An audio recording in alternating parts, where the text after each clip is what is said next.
Certains des chefs spirituels, les plus connus, se transforment en loups avides qui utilisent leur position pour contrôler et manipuler les autres dans une société où la foi devrait être un chemin de vérité et de paix.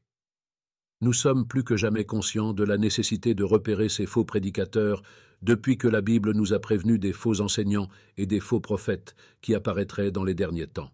Certaines personnes utilisent les enseignements bibliques comme un moyen d'exploitation en les déguisant en promesses. Nous devons nous réveiller et voir ce que la Bible dit réellement au sujet de ces politiciens malhonnêtes et destructeurs. Certains considèrent l'Église comme un lieu où répandre le chaos et gagner de l'argent, tandis que d'autres visent à diriger avec sagesse et amour. Avec des promesses de guérison, des bénédictions achetées et des manipulations qui aboutissent à la tromperie et à la perte de la foi, cette perspective chrétienne expose leur méthode.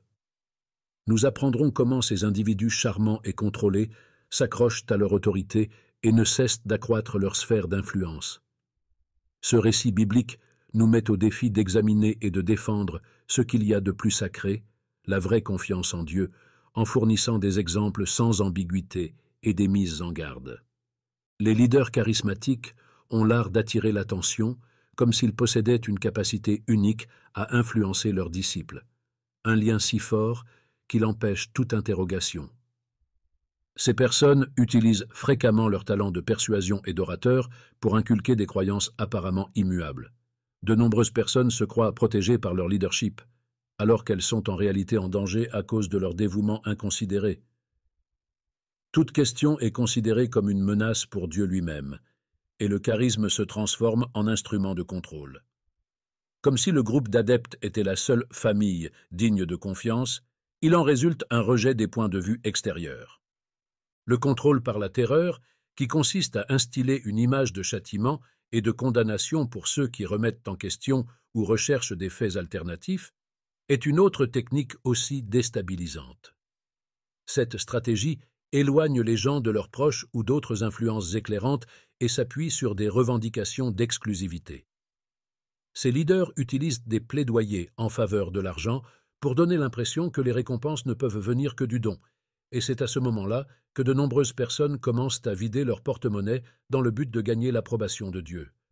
Mais comme elles se manifestent de façon cachée, en se déguisant en service et en piété, cette manipulation n'est pas toujours évidente. L'un des outils les plus efficaces utilisés par les faux enseignants pour piéger leurs disciples est la dépendance émotionnelle. Un lien d'abandon presque total se forme lorsqu'une personne croit qu'elle ne peut atteindre Dieu que par l'intermédiaire de son guide.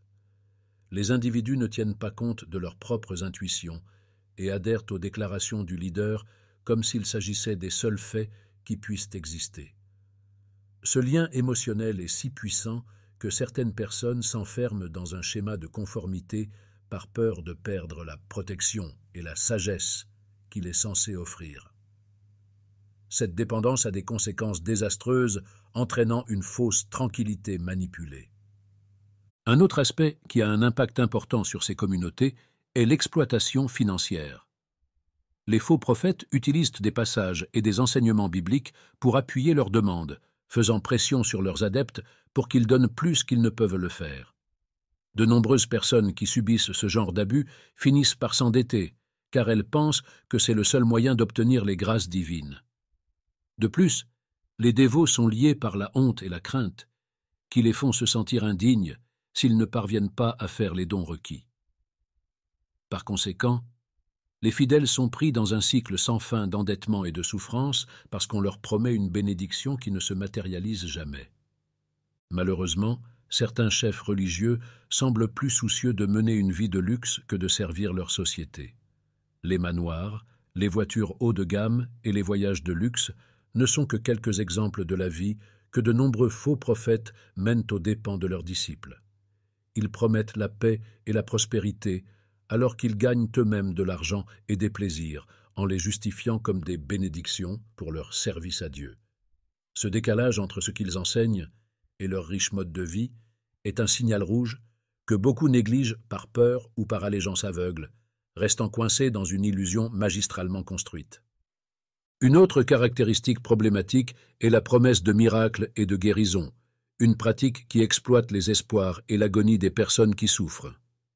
Ces faux instructeurs s'attaquent à la faiblesse de leurs adeptes, garantissant des guérisons qui ne se réalisent jamais.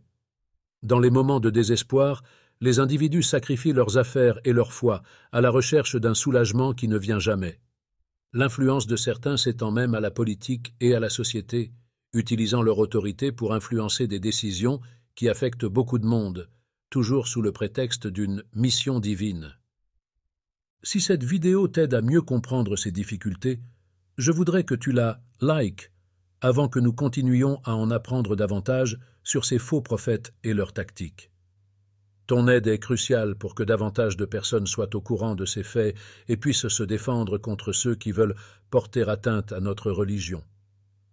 Pour ne plus manquer les enseignements et les messages que nous diffusons, abonne-toi à la chaîne si ce n'est pas déjà fait. Ensemble, poursuivons cette éducation. Les faux prophètes invoquent souvent le droit à la liberté de culte comme excuse pour échapper à leurs responsabilités, ce qui rend difficile la dénonciation légale de leurs crimes. De ce fait, les procédures judiciaires traînent en longueur, ce qui rend plus difficile l'obtention de la justice pour les personnes qui ont été victimes. Il est difficile de punir légalement les groupes religieux car ils disposent de ressources importantes pour se défendre et maintenir leur réputation. Ils utilisent parfois cette liberté comme un bouclier, évitant d'agir tout en laissant leurs victimes sans justice ni explication.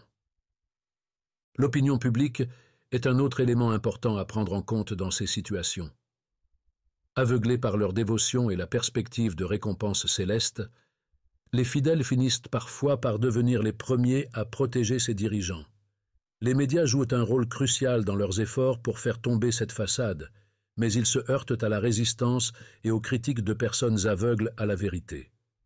Certains témoignages courageux parviennent toutefois à transcender ces obstacles et à encourager les autres à remettre en question ce cycle de manipulation et à y mettre fin.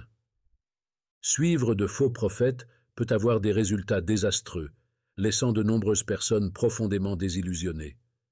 L'une des conséquences les plus fréquentes est la perte de la foi, car les personnes qui ont mis tout leur espoir et leur confiance dans ces leaders se sentent trompées. Elles peuvent s'éloigner complètement de la spiritualité à la suite de ce type de rencontre, rompant ainsi le lien qui les unissait auparavant à leur foi.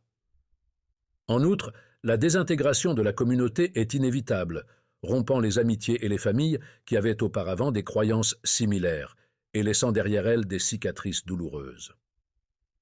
Les personnes qui ont été manipulées ont souvent des problèmes de santé mentale. L'anxiété, le désespoir et même des signes de traumatisme peuvent être le résultat d'années de contrôle émotionnel et financier. Pour certaines personnes, la manipulation constante se transforme en un fantôme qui les suit longtemps après leur départ. Un profond chagrin résulte du sentiment d'avoir été dupés et exploités, et il est difficile pour les gens de reconstruire leur vie émotionnelle et spirituelle sans une aide suffisante. Pour que les fidèles comprennent comment repérer les signes avant-coureurs des abus spirituels, l'éducation est un outil essentiel.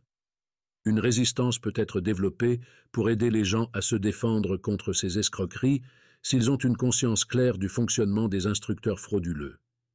Les enseignements bibliques fournissent de véritables conseils pour séparer la réalité de la fiction lorsqu'ils sont interprétés de manière authentique et sans parti pris.